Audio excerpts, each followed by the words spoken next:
artist Suntek Chung. And this is Michael Una, who's also an artist in the Technicolor show. He made we also have our virtual guest, Patrick Lichty, who was involved in the Yes Men, also art, and most recently a performance art group on Second Life called Second Slice. So you will be able to hear questions from either the other panelists or here in the audience, and I'll type them or repeat them to him, and you'll be able to take part by listening in his microphone. So, and we're recording.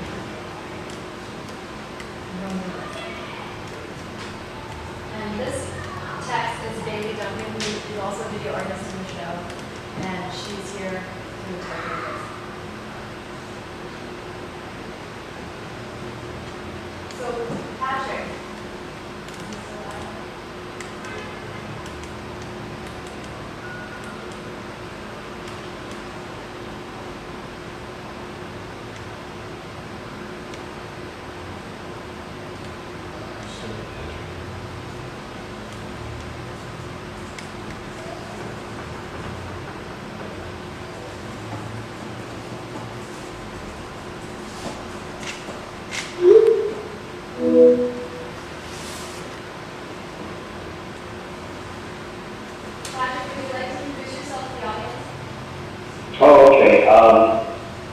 My name is Patrick Lichty. I've been a new media and conceptual artist for about 15 years, starting about 1990 or so,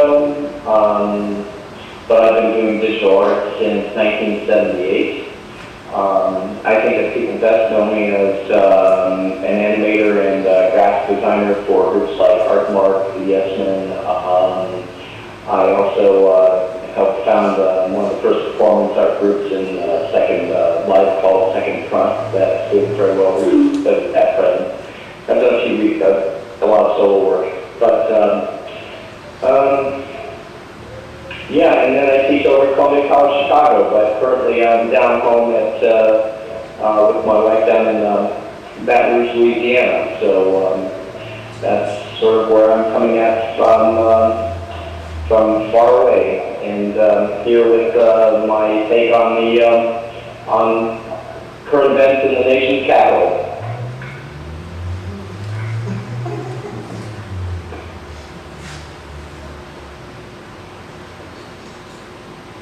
Hey Patrick, how you doing? Great. This is Chris. If you can, just wanted to know, were you the guy that animated the recycled beef on the Yes Men? You know what? I might have to have some of the questions spoken directly into the.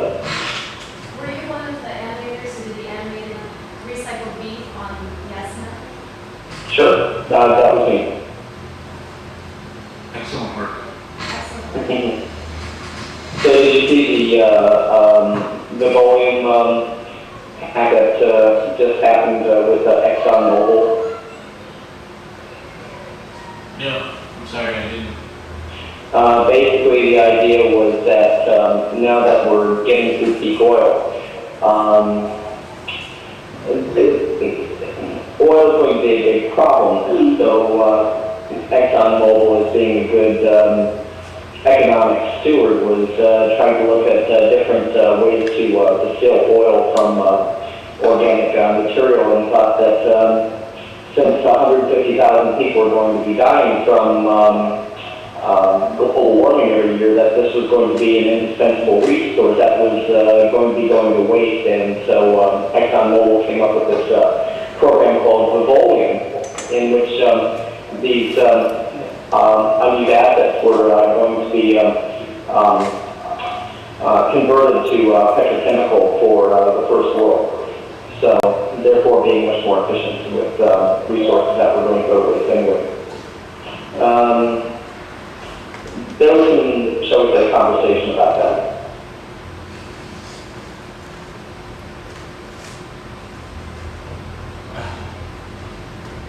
Was there can you repeat that the very last part?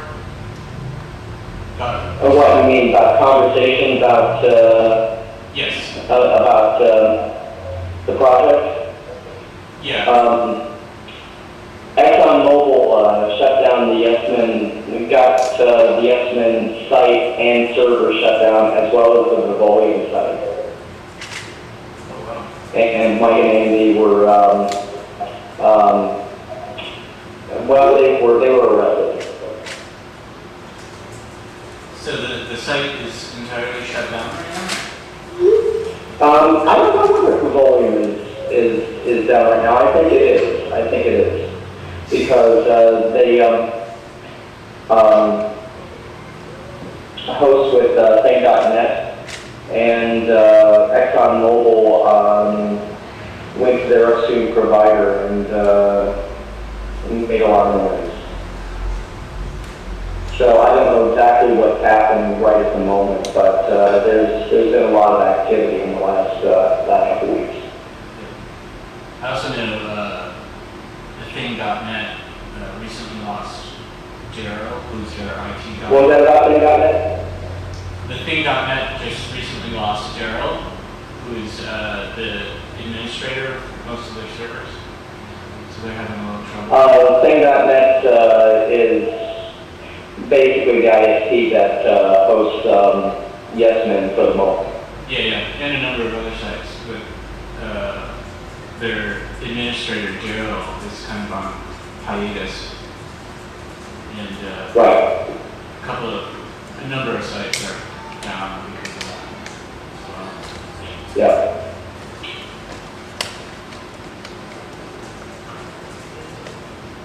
I think I just lost audio. Can you still hear us? Not that we're saying a lot, but.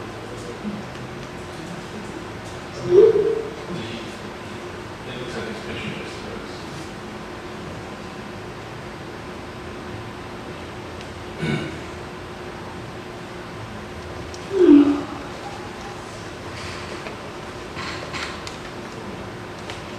Like, would you like to talk a little bit about your bike and some of the ways in which you interact with it in the video? Sure, if I'm going to talk about like elemental stuff.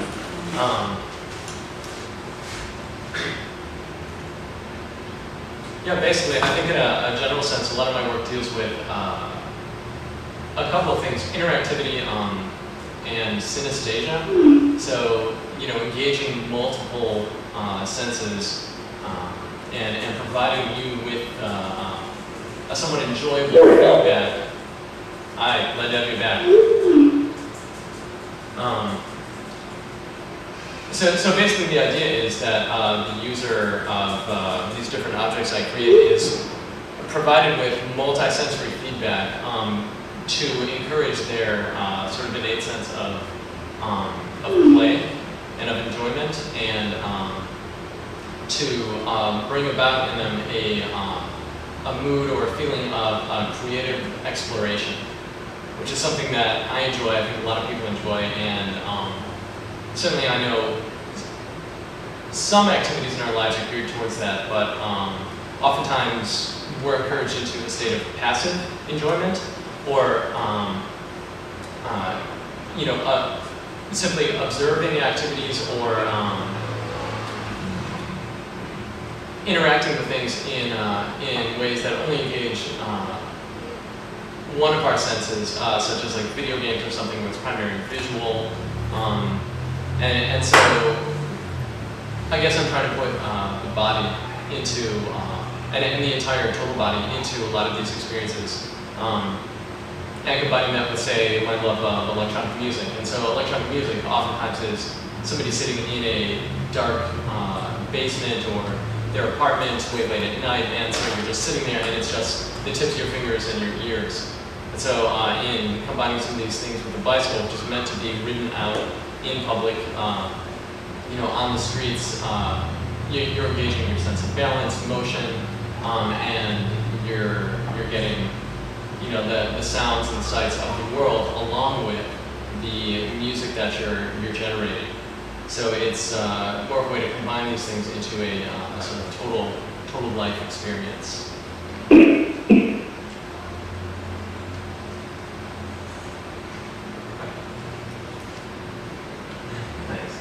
Well, I'm kind of curious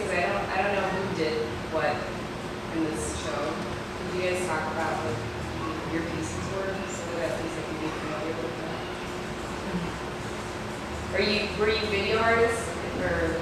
Yeah, I have a video on that reel. Okay, which one was it? It's called Music. So it's actually comes in the work that was done a while ago, 2000. It's a 10-minute long single take of me doing this sort of architectural tour of downtown Buffalo. And in the course of shooting that, the police started following me. And then at one point I started running, and that's when they pulled me over. And that's kind of the climax of the video. It's like, what are you doing? And I tell them I'm making an art video. And then they let me go. Do you think that's a pretty good excuse for a lot of things? Yeah.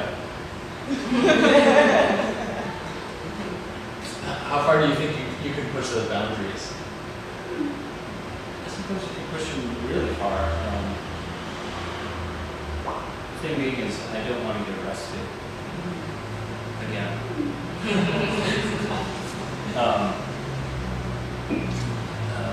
That's not really my art practice, like culture jamming, stuff like that. I generally, the work that I'm doing now is more community-based. It's bringing people together, creating cohesion amongst artists.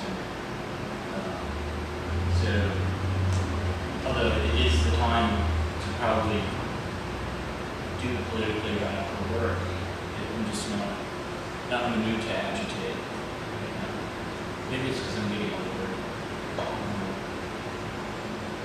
This is really jumping here on the text. Let me ask back on social media. Go ahead. Okay, thanks.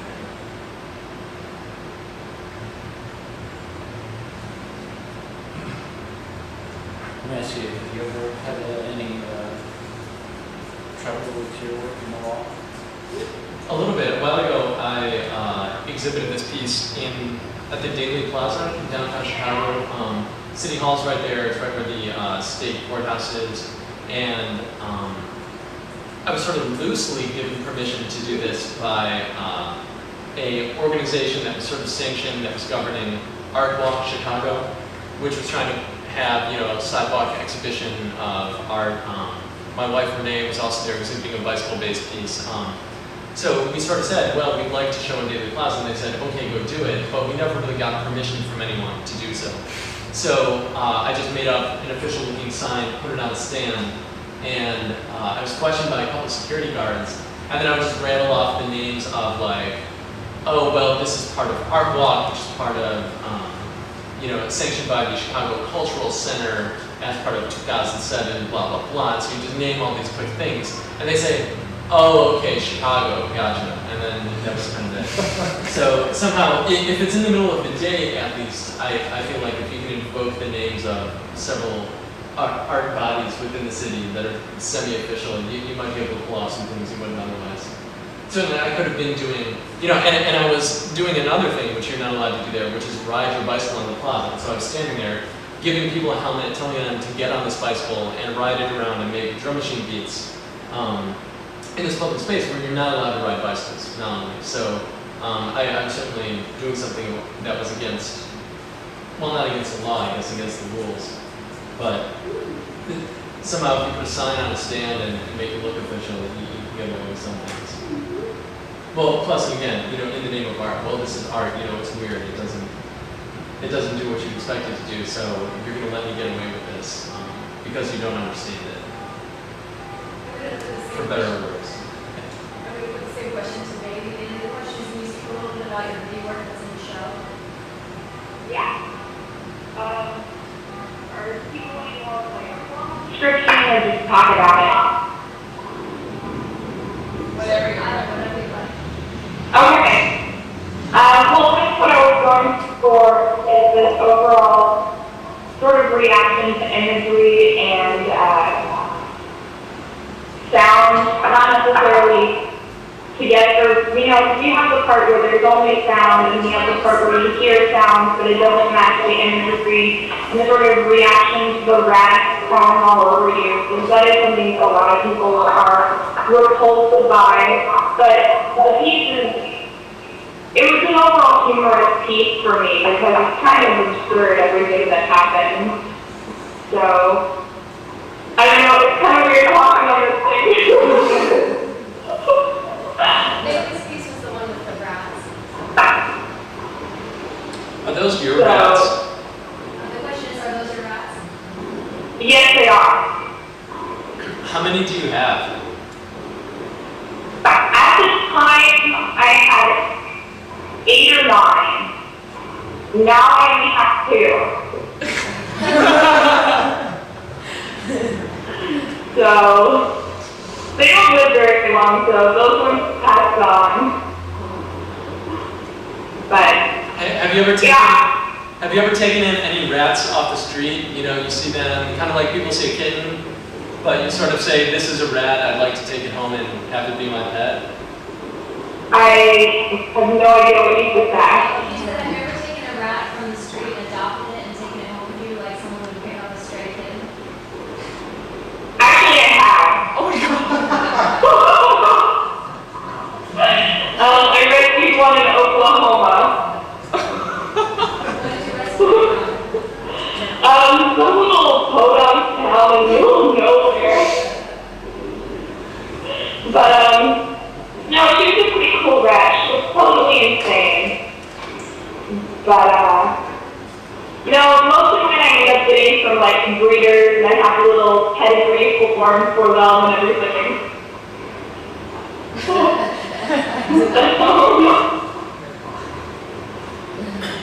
Are they primarily just for enjoyment as pets, or are you interested in science also?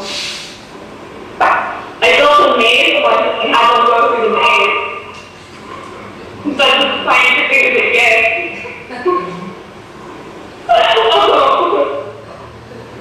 No, they're just pets. They're just my little friends. So, very stinky little. Do you have any other rodents? Do what? Do you have any other rodents? No, I do not, but I used to have 3 pet possums. Bailey's in Austin, Texas. Did you rescue the? Did you rescue the possums also? Were those from the street?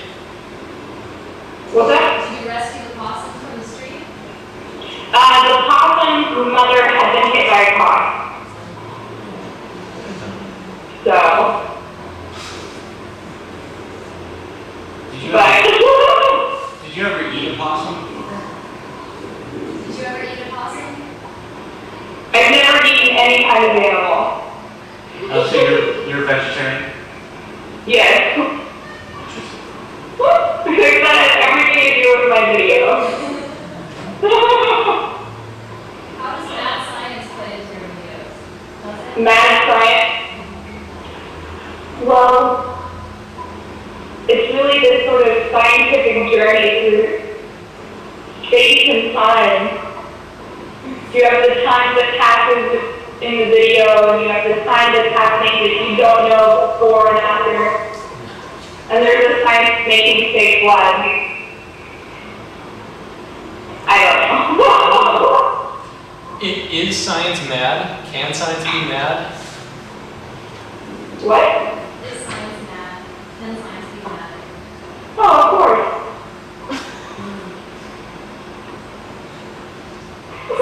Same question. Yeah. How does mad science play into work? Could you rephrase that question, please? Do you use mad science in your work? Do you believe in mad science? Okay. No. No. I like happy science. Happy science. Angry. Not angry science. Like We don't want any of that. mental pharmacology? What is that? Well, you know, like the chemical effects of molecules on your brain, or your moods, things like that. Do you enjoy those? You mean drugs? Yes. Oh, no, I live a clean life. I have no idea. I'm not judging anyone for, taking any type of pharmaceutical products whatsoever. I occasionally take an Advil. Do you believe in better living through science? Yeah, of course. Science is great. It makes our lives Pleasant. It makes them Yes. pleasant. But also complicated at the same time. There's that payoff there for convenience and pleasure. I think you lose a lot. Like, you forget how, like, people don't memorize phone numbers anymore. Like, maybe there's 5 or 10 phone numbers that I know, but because of the cell phone or address books, I just don't know people's phone numbers anymore. maybe we're free to remember other things now, more important in our lives. Yeah. Well, and certainly you have the freedom. What, don't you have the same freedom you used to memorize a long series of numbers, if you really wanted to? I have the, yes, I also have the freedom to forget. Forgetting is probably just as important as remembering. Yeah, true. You didn't have that freedom to forget before. Well, you did, but you'd suffer some pretty detrimental effects. So there's nothing in contact with them.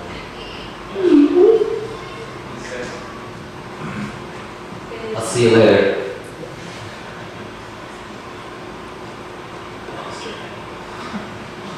Did you hear that? Thanks, Jim. Bailey disagrees, she memorizes them. Do you memorize phone numbers in your head? How many phone numbers do you know? No. None. No, mine are my own. Okay. There was a point in time where I forgot my own phone number. But it may have to do with drinking. Do you ever call yourself?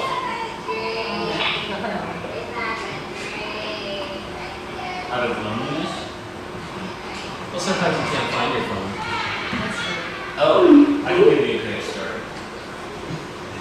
Like, where it's really important to remember your own number. Somebody stole a bag. I will sit and memorize any number. And I recently had a bag stolen from me, which had a laptop, camera, and my cell phone. And so I was calling it for 4 days. Just hoping I would get, someone would be stupid enough to answer that phone, and they did. But it turned out they were nice enough. And then they sent everything back to me. Wow. So it pays to remember. And in this case, science actually came through in one day. It's like technology brought my belongings back to me. Through space and time.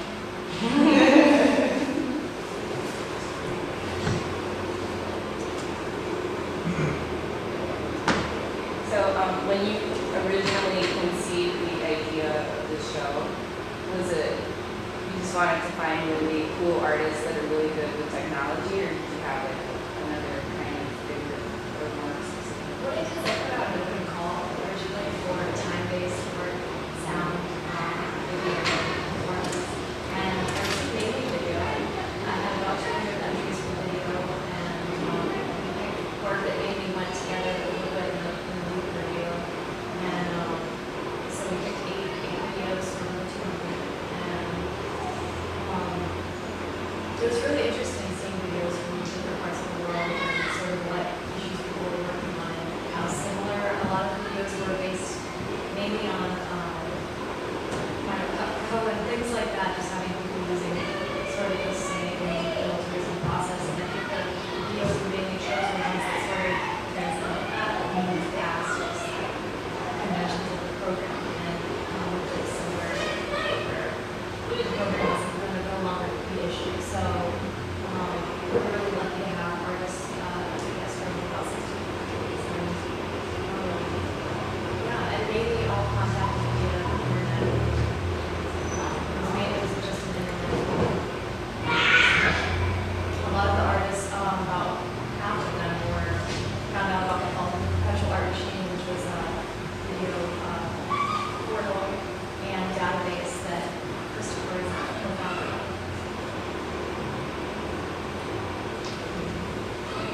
someone posed an interesting question to me last night. I mean, what is time-based work? I mean, you can think of it like in, strictly from a scholastic, film school, making standpoint. But I think when that term was coined,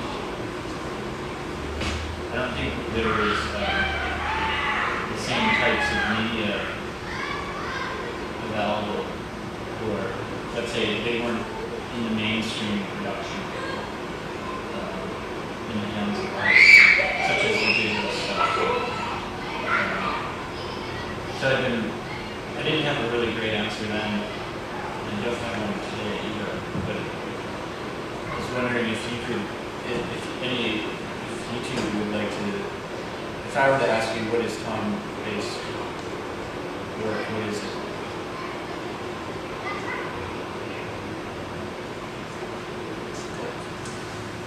I would say anything that exists in time and space, just pretty much everything. I think it's a bit of an outdated term, because everything's kind of based on time. Rock is still existing. Oh, you got a problem with that? Yeah, I was Yeah. Bring it on. Woo! I think there's definitely something there. I could say maybe I think what it's not, and what it's not is static or unchanging as time progresses. I mean, you could probably make an argument that a rock does change over time. It just changes so slowly and imperceptibly. So then I guess I'm going to say that it has to perceptibly change dynamically over a decent length of time. Let's say the average viewing space of somebody in a gallery, which is about 3 minutes or possibly less. So, although if you're planning to do some kind of public exhibition, maybe it can change more slowly over time. Say if it's going to be in a public park for several months or something, and you sort of build into the piece that it's going to change throughout that. How do you draw this line of when it is? Well, I think there's a distinction that needs to be made too. We think of time-based work as one frame after another, or 1 second after another. Bits of visual information flowing one after each other, but what you're speaking of is more of work that is temporally sensitive, or say, I'll give you an example. Here's a good piece of the MTAA year-long performances, where time is essential to that work. And they didn't really do a whole year of performances. They used, sleight of hand to make it look like they're doing this performance all year long. And then you have the work of let's say Andy Warhol in Empire, a film that is an 8-hour-long shot of the Empire State Building. Those are more, sure, it's time-based in its use of media, but it's also time-sensitive, or it uses the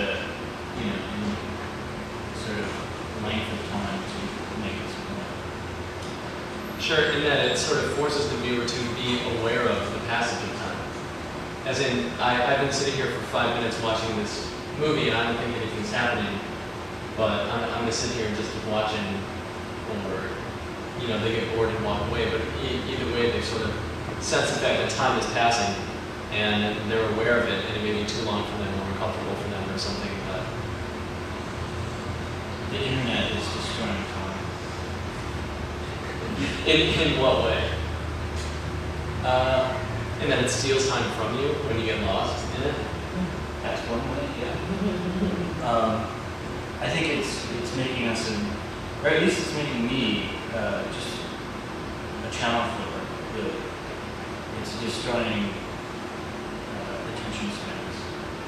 And we have millions of channels to choose from.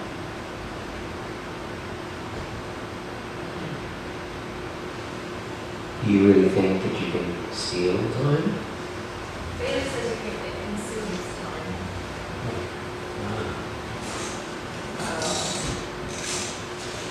If you could put time in a bottle. No wait, that's a song.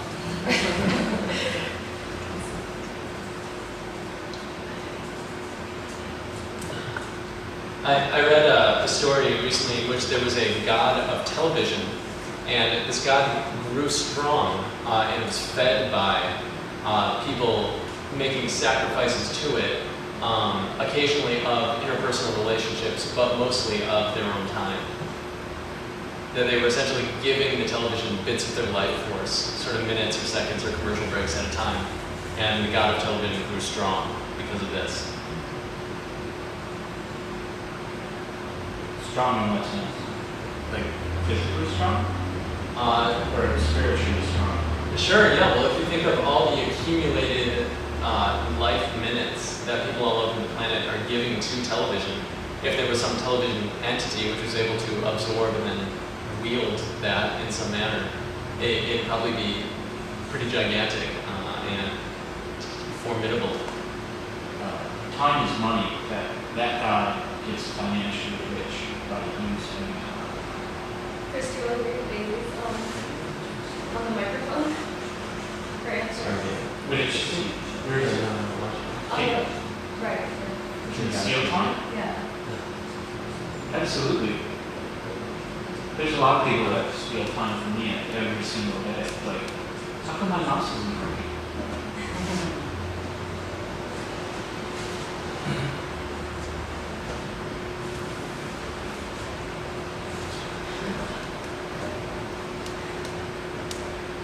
This is Patrick looking on the left and maybe on the right.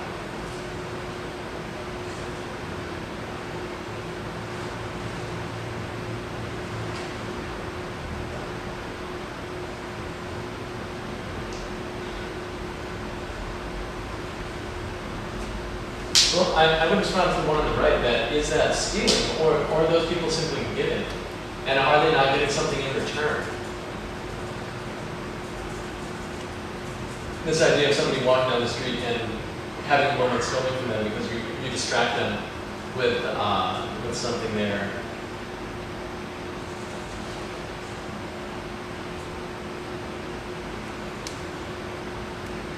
The time stealers. Yeah, The time bandits. Yeah.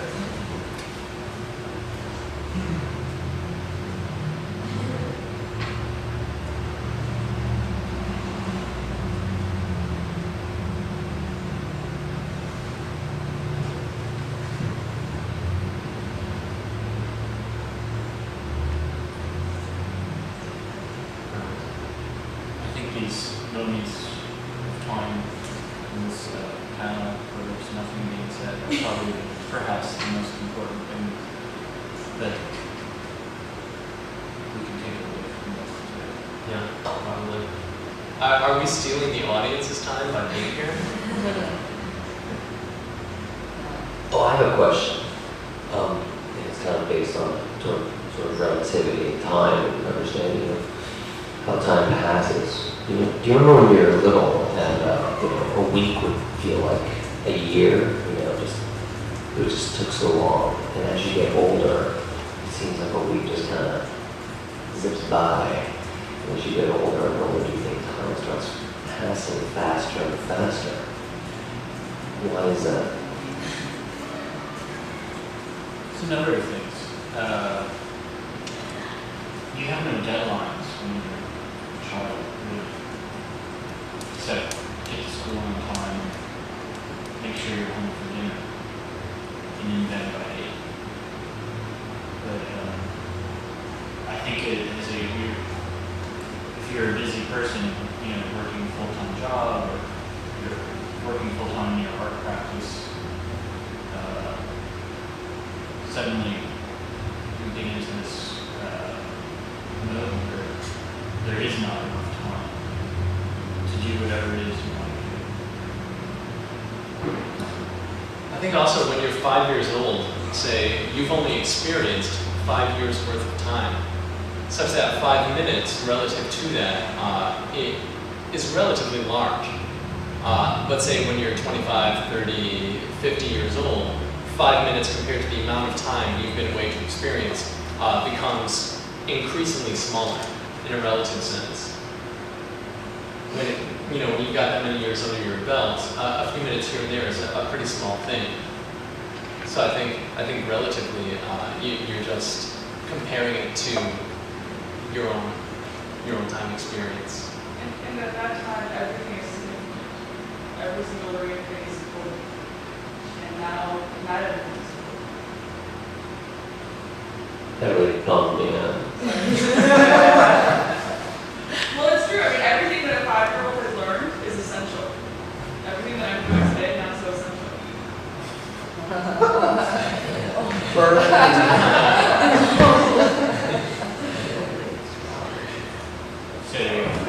So we're in agreement that time passes at a different rate when you're smaller and younger. Yeah. But at the same time, each of us can experience moments of time dilation, such as if you're riding your bicycle and about to fall off, or you think you're about to get hit by a car, all of a sudden time seems to slow down for just a second.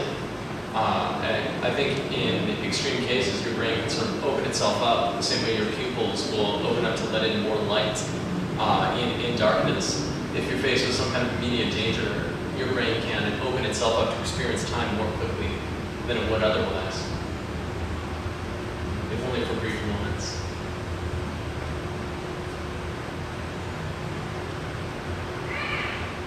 Drugs make time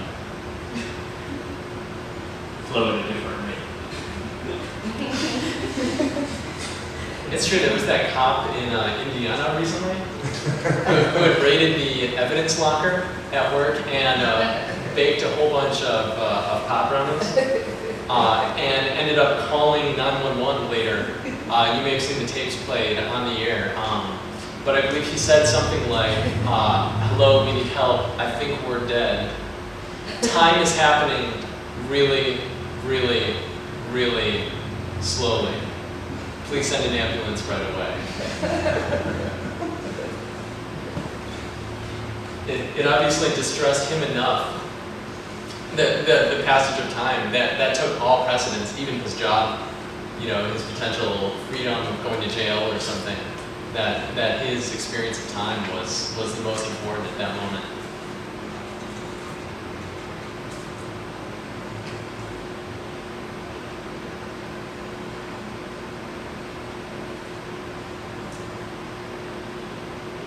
Can art be a justification for going back to this idea of re-experiencing time at a slower rate? And you guys were speaking earlier about justifying your art in the context of the law. Can we, because I personally feel guilty if I slow down and try and look at the world through the eyes of, my inner 5-year-old a little bit, but as artists, do you think a justification that we can make for sort of stepping back from that pace that life sometimes seems to set for us as adults? Is that a clear question? I don't know. Was that 2 questions? She says yes. I'm posing the question. Oh, okay. No, they're responding to your question. Oh, good. I can read them aloud to make it hard to read. Bailey says, heck yes. Patrick says, sure, but there are so many different forms of time in art. Festival theater uses entertainment time.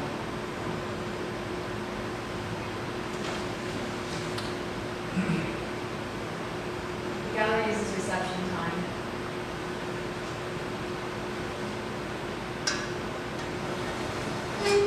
Now, can you rephrase that question again?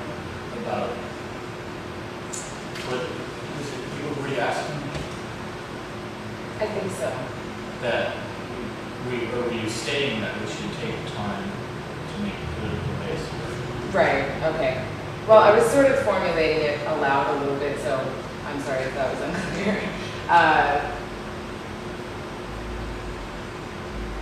No, I'm asking if,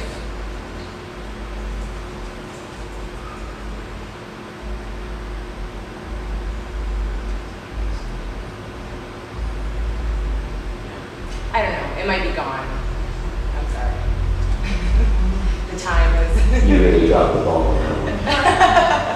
How's that feel?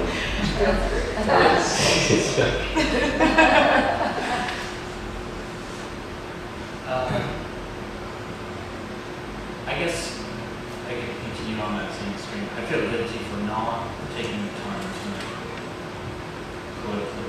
politically based work. And especially because it's such a time that needs it, probably now more than ever. It's kind of like where you start. Like, things are horribly wrong in this world, but I mean, other than like having to take my shoes off at the airport, it really has an effect in my life in a big way. And for that, I'm pretty lucky. Probably guilty of not taking the time to make it. Yeah, I think we're addressing some of the same topics here, such as trying to get somebody to notice things, or getting someone to take the time to pay attention to what you're doing. I guess I understand what you're saying, that if you're not, there's something to it that if you're not making political work and you're taking somebody's time to like, hey, slow down and look at this, that if you're not drawing attention to the larger situation, you're wasting that moment, or you're squandering an opportunity to educate them about something. But I don't know, I kind of feel that if you're doing something or creating some artwork that causes somebody to slow down, pay attention, notice something, forcing or encouraging them to engage in that slowing down, the noticing, the consideration of something, if they were to then take that same sort of awareness, if you get them to practice that activity enough, they can then apply that noticing, that considering to other things, such as the current political situation, or their own lives, or other things they see around, things that might benefit their lives, to consider that then it's not being wasted. That's a useful action in itself. Yeah, I agree 100%. A good example of that is the 2 hours I wasted watching the Investment film. No, I didn't waste it. It was, yeah, I think the trade-off can be justified there.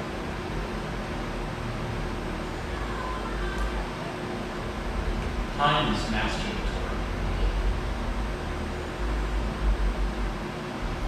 When you infuse it in your work to a degree that you're messing off that wastes people's time for no other reason than look at me.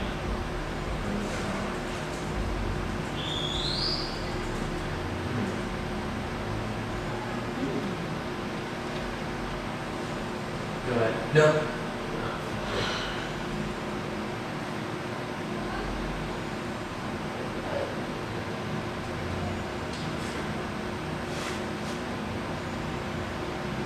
Suntek, how long do you think the average person looks at when you photographs? Average as in Yeah, as in like, do they just artwork person? Yeah, artwork person. No, let's start with there's different. Average Joe? Let's say average Joe out on the street versus let's say a gallerist. I'd say average Joe, but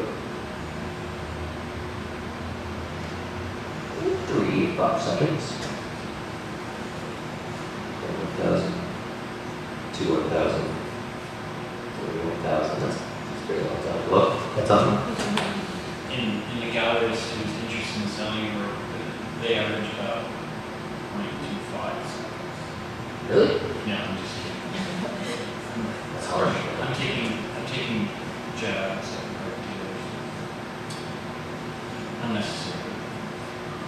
What are we seeing here? What's the strand?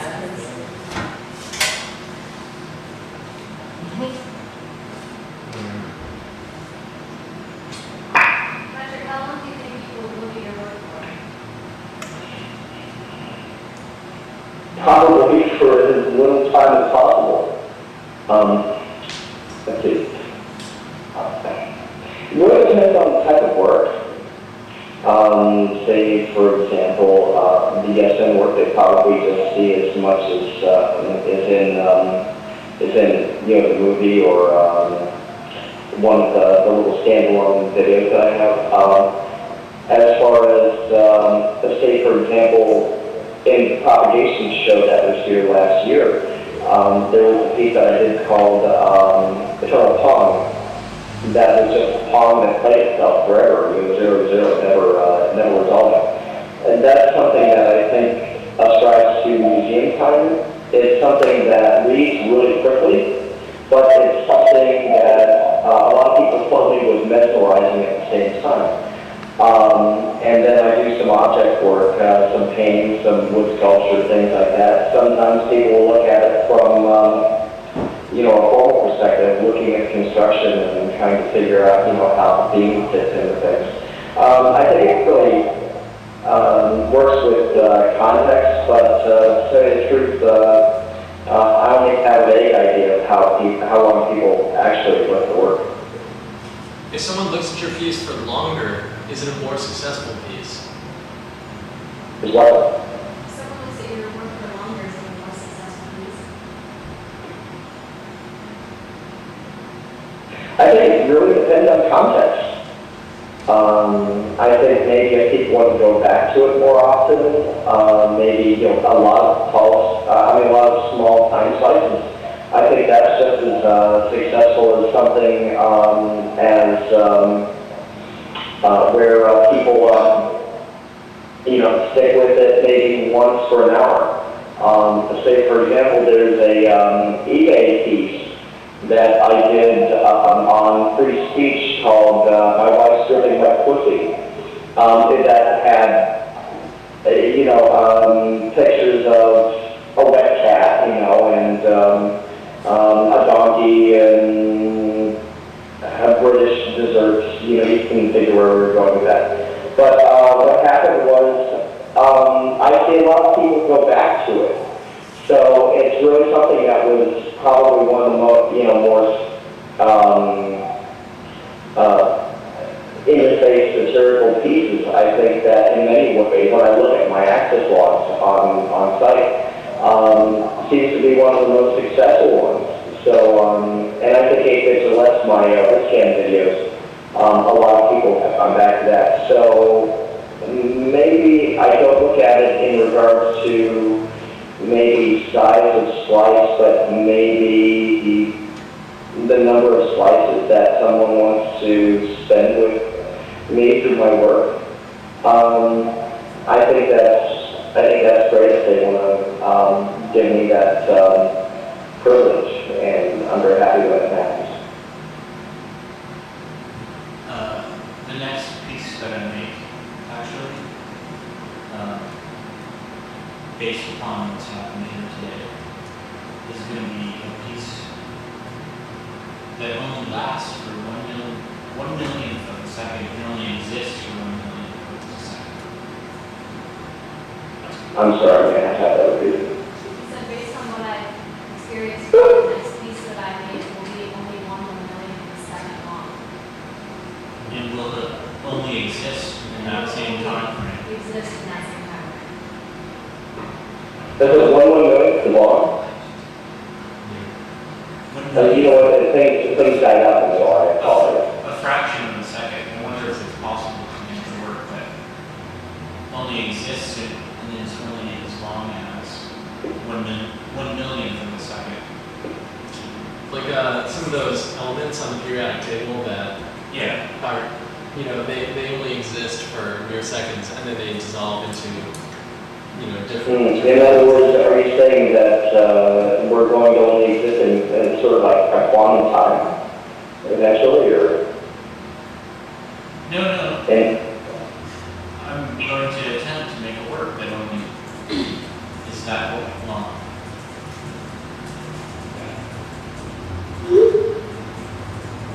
Oh, okay. I don't know how you would quantify that. It's a conceptual piece. Well, there's some. Oh, okay. Sure, exactly.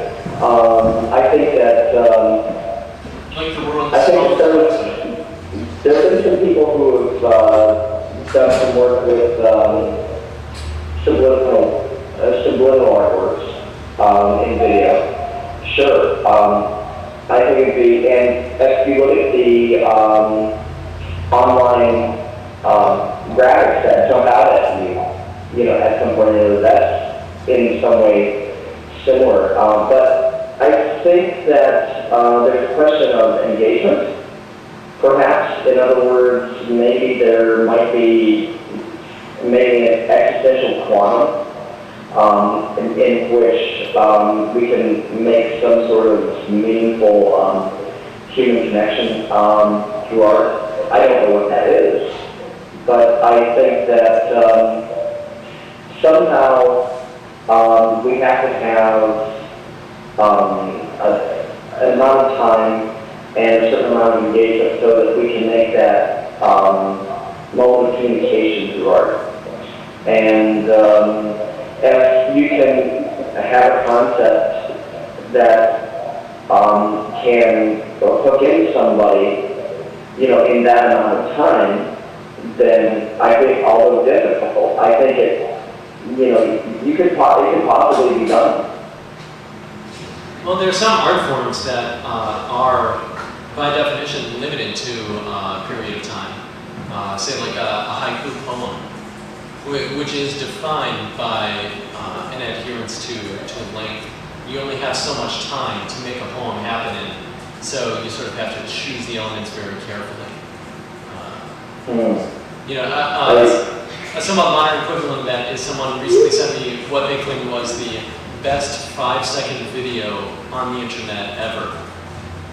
Sure. So and looking at a 5-second video, that's really not a lot of time. It happens pretty quickly, but the maker of the video really crammed in as many, well-chosen little events as they could in 5 seconds, and it turns out pretty well. Well, I think that's really something that is defined by form and intention. Say for example, I think that there were a bunch of 30-second spots done by Robert Longo, Laurie Anderson, a bunch of other people for MTV for 30 seconds. So that was a constraint that they had. Say for example, do I think there could be a 5-second piece? Sure, but I think it really has to do with form, context, and intent. Do I think that Bill Viola could do a 5-second piece? I highly doubt it. It's just because it doesn't fit within the context of what he was doing. I think that temporally, the idea of maybe a very short form piece down to the point of subliminal is in many ways conceptual, even minimal. But I think these really short form ideas, I think are really interesting. It's just a matter of whether it fits your intent and context. I also want to point out, I think there's a trend happening, the rise of the short film festival. I know of a number of different websites that have cropped up, and also festivals that the call for work is only 1 minute. Right. Well, the thing is that I've curated 3 local film festivals, and until recently, the most you could really do with them was 15 seconds. So that was something that was, or at least the maximum scene time was 15 seconds. So there you have 2 formal constraints. On one hand, you have people who were interested in dealing with the actual time that you could do with one take, 15 seconds, whether they wanted to montage it or not, or a montage made up with maximum scene times of 15 seconds. So, sure. I hope that was a fairly coherent answer. What do you think of, Patrick, what do you think of where the cell phone artwork is going nowadays? It seems What I think cell phone art? It seems like people are trying to make it happen in that area. And of course it comes out of the perspective of cinema. But I don't, for my own personal, when I view that work, I don't have that full-on cinematic experience. Well, the thing that I think is really interesting in regards to the use of cell phones and to make art comes from about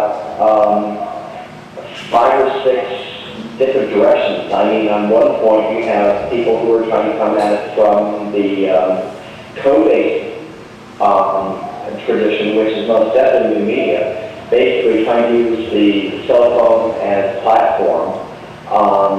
Or you have people coming at it from the cinematic. And here's the thing that I have a lot of ambivalence about. You have the aspect that cell phones are not quite to the point of early digital, I mean, when I'm saying digital video, I mean exported by 480 or 40i. And then, but they aren't as crude as the early, maybe 160 by 140 MB per second, 3GP, MPEG.